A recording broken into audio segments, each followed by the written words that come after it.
Pride and Prejudice, Chapter 10. The day passed much as the day before had done. Mrs. Hurst and Miss Bingley had spent some hours of the morning with the invalid, who continued, though slowly, to mend, and in the evening Elizabeth joined the party in the drawing-room. The loo table, however, did not appear. Mr. Darcy was writing, and Miss Bingley, seated near him, was watching the progress of his letter, and repeatedly calling off his attention by messages to his sister. Mr. Hurst and Mr. Bingley were at piquet, and Mrs. Hurst was observing the game.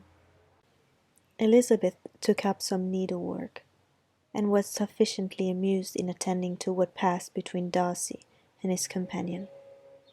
The perpetual commendations of the lady, either on his handwriting, or on the evenness of his lines, or on the length of his letter, with the perfect unconcern with which her praises were received, formed a curious dialogue, and was exactly in unison with her opinion of each. "How delighted Miss Darcy will be to receive such a letter!" He made no answer. "You write uncommonly fast." "You are mistaken.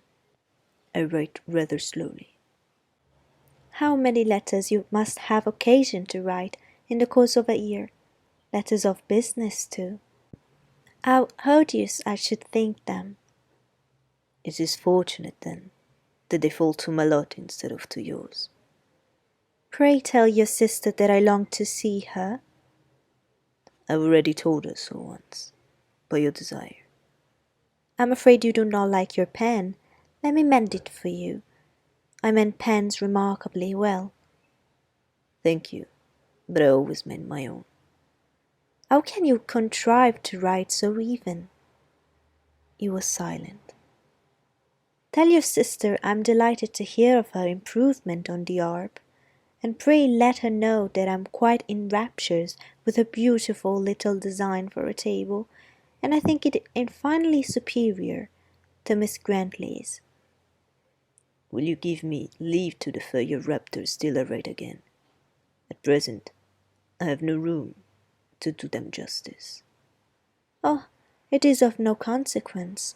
I shall see her in January.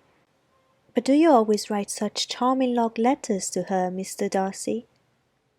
"They are generally long, but whether always charming, it is not for me to determine."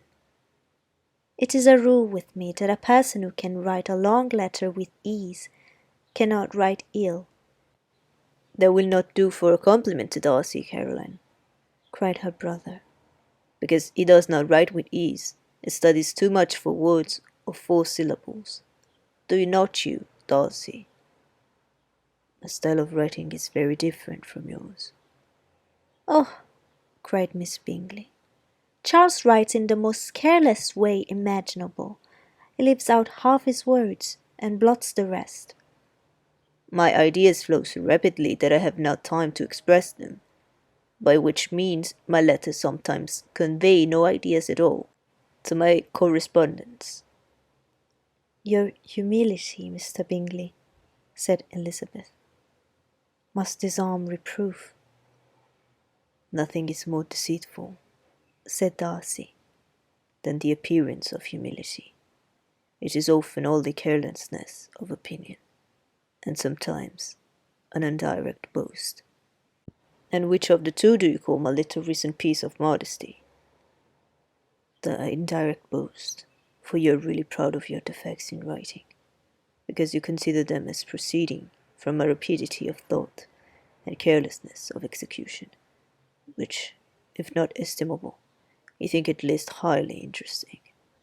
The power of doing anything with quickness is always much prized by the possessor, and often without any attention to the imperfection of the performance. When you told Mrs. Bennet this morning that if you ever resolved on quitting Netherfield, you should be gone in 5 minutes, you meant it to be a sort of panegyric of compliment to yourself. And yet, what is there so very laudable in a precipitance which must leave very necessary business undone, and can be of no real advantage to yourself or anyone else? Nay, cried Bingley, this is too much, to remember that night all the foolish things that were said in the morning, and yet, upon my honour, I believe what I said of myself to be true, and I believe it at this moment. At least, therefore, I did not assume the character of needless precipitance, merely to show off before the ladies. I dare say you believed it, but I am by no means convinced that you would be gone with such celerity. Your conduct would be quite as dependent on chance as that of any man I know. And if, as you were mounting your horse, a friend were to say, Bingley, you had better stay till next week, you would probably do it. You would probably not go, and at another word, might stay a month.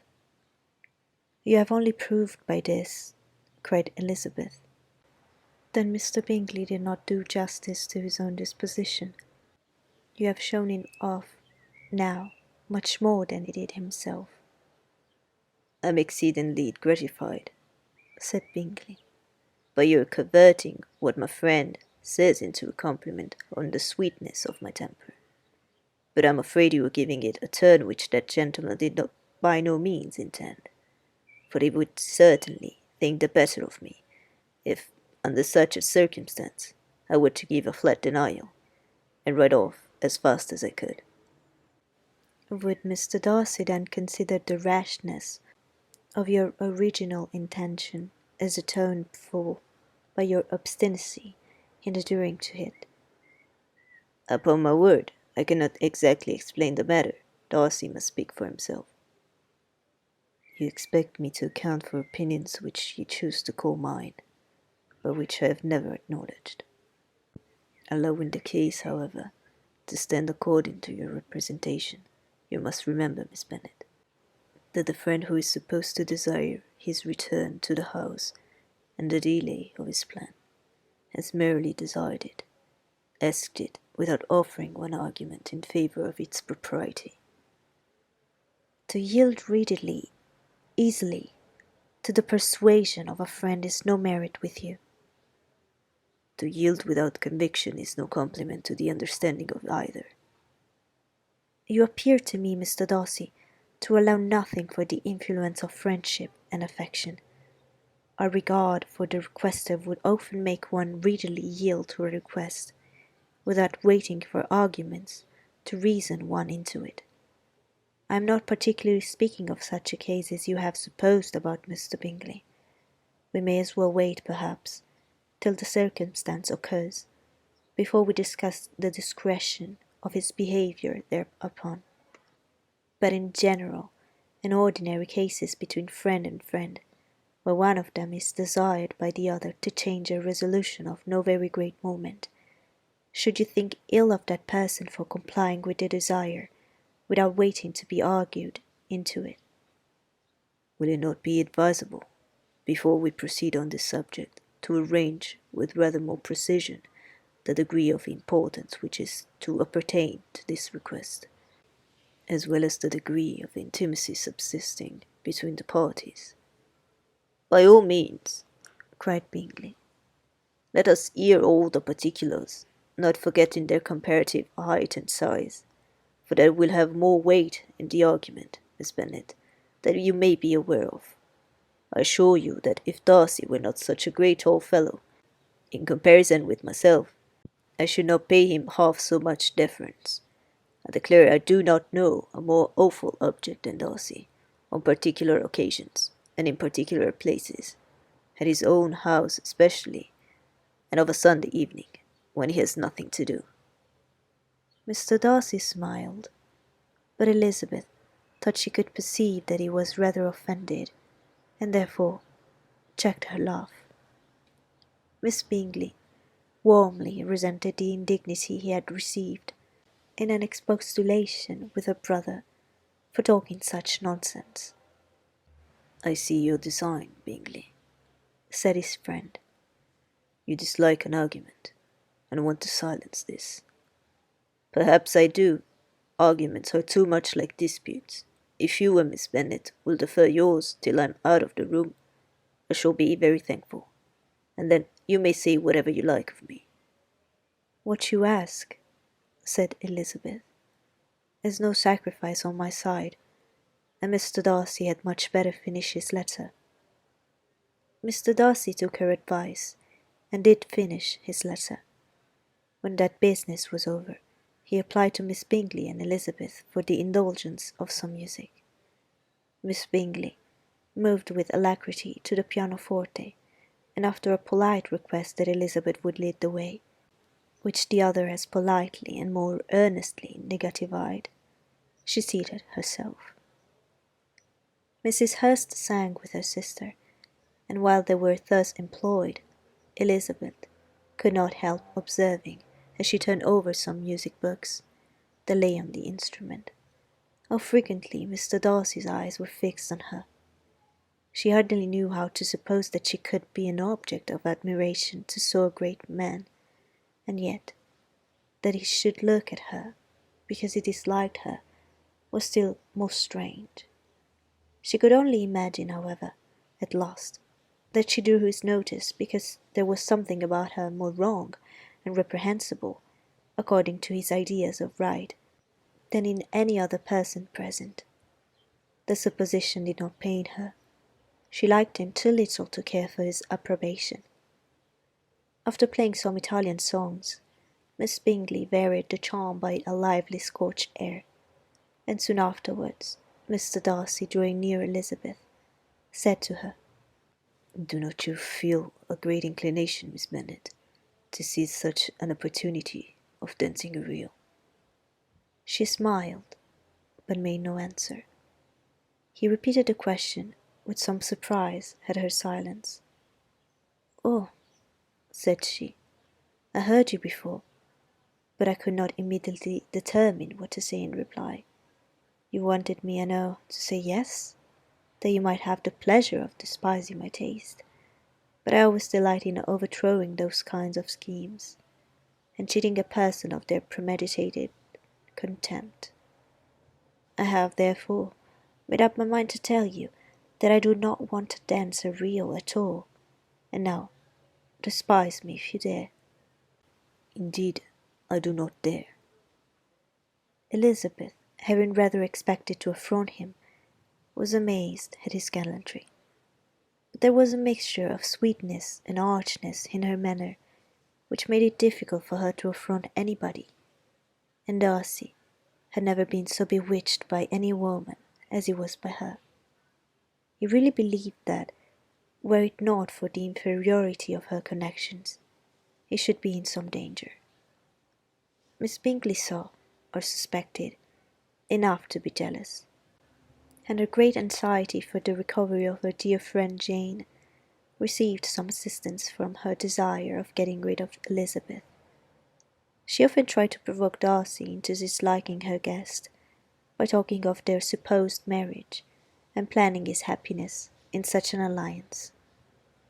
"I hope," said she, as they were walking together in the shrubbery the next day, "you will give your mother-in-law a few hints, when this desirable event takes place, as to the advantage of holding your tongue, and if you can compass it, to cure the younger girls of running after the officers, and, if I may mention so delicate a subject, endeavour to check that little something, bordering on conceit and impertinence, which your lady possesses."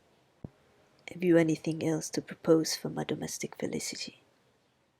"Oh yes, do let the portraits of your uncle and Aunt Phillips be placed in the gallery at Pemberley. Put them next to your great uncle the judge. They are in the same profession, you know, only in different lines. As for your Elizabeth's picture, you must not attempt to have it taken, for what painter could do justice to those beautiful eyes?"